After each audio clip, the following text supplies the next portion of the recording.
जय माता दी दोस्तों, आपका स्वागत है। आज हम आपके लिए लेकर आए हैं नवरात्रि व्रत की महान कथा, जिसे सुनने मात्र से ही दुख दरिद्रता का अंत होता है और जीवन में सुख और समृद्धि आती है। कथा की शुरुआत होती है कैलाश पर्वत से। भगवान शिव गहन ध्यान में लीन थे, तभी देवर्षि नारद वहां आते हैं। भगवान शिव प्रसन्न होकर पूछते हैं, देवर्षि आज किस प्रयोजन से आप पधारे हैं? नारद जी विनम्रता से बोले, हे प्रभु, मैं आपके पास नवरात्रि व्रत का महत्व और विधि जानने को आया हूँ। कृपया मुझे बताइए कि इस व्रत से कौन सा फल प्राप्त होता है? भगवान शिव मुस्कुराए और बोले, देवर्षि, आपने यह उत्तम प्रश्न किया है। आपके माध्यम से यह ज्ञान पूरे संसार तक पहुँचेगा।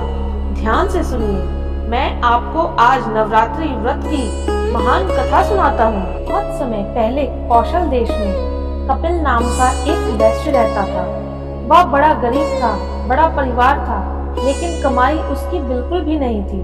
दिन भर मेहनत करता, रात को परिवार को थोड़ा सा अन्न खिलाता और खुद भूखा रह जाता था। फिर भी वह सज्जन और सत्यवादी और धर्मप्रिय था। अतिथि का आदर करता, देवताओं का पूजन करता और जो कुछ भी होता दूसरों से बांटता था। एक दिन उसके घर एक ब्राह्मण पधारे। कपिल ने उनका खूब आदर सत्कार किया और हाथ जोड़कर बोला, हे ब्राह्मण देव, कृपया मुझे बताइए, मेरी दरिद्रता का अंत कैसे होगा? मेरे बच्चे भूख से रोते हैं, मेरी बेटी विवाह योग्य है, पर मेरे पास कुछ भी नहीं। ब्राह्मण बोले, हे वैश्य, तुम्हारी दरिद्रता का अंत केवल नवरात्रि व्रत से ही होगा।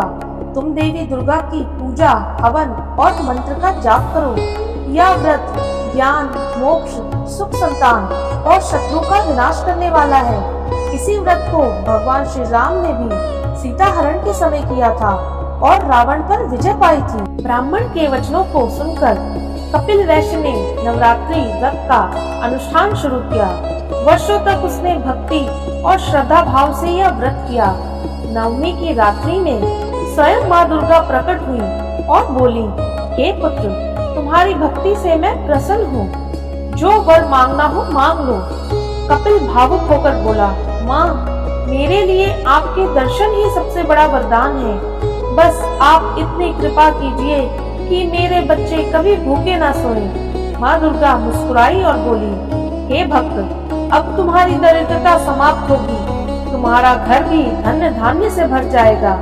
तुम्हारी बेटी का विवाह होगा और तुम्हारा परिवार सुखी रहेगा। क्षण भर में ही कपिल का छोटा सा घर महल में बदल गया। उसका पूरा परिवार समृद्ध हो गया और वह जीवन आनंद से भर। भगवान शिव ने नारद से कहा, हे देवर्षि, इस कथा को सुनने मात्र से ही नवरात्रि व्रत का फल मिल जाता है। जो पूरे 9 दिन उपवास ना कर सके, वे सप्तमी, अष्टमी या नवमी के दिन व्रत रखे, इसमें भी उनको वही फल प्राप्त होगा। इस व्रत में सात्विक भोजन करें, प्याज, लहसुन और मांसाहार वर्जित है। क्रोध, लोभ, मोह और द्वेष से दूर रहें।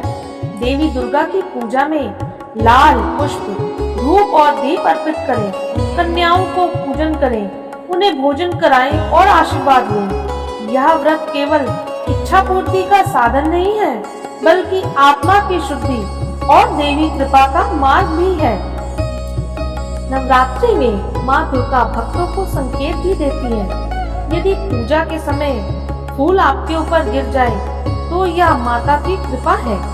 यदि कोई कन्या लाल वस्त्र पहनकर आपके घर आए, तो समझ लीजिए स्वयं माँ पधारी है।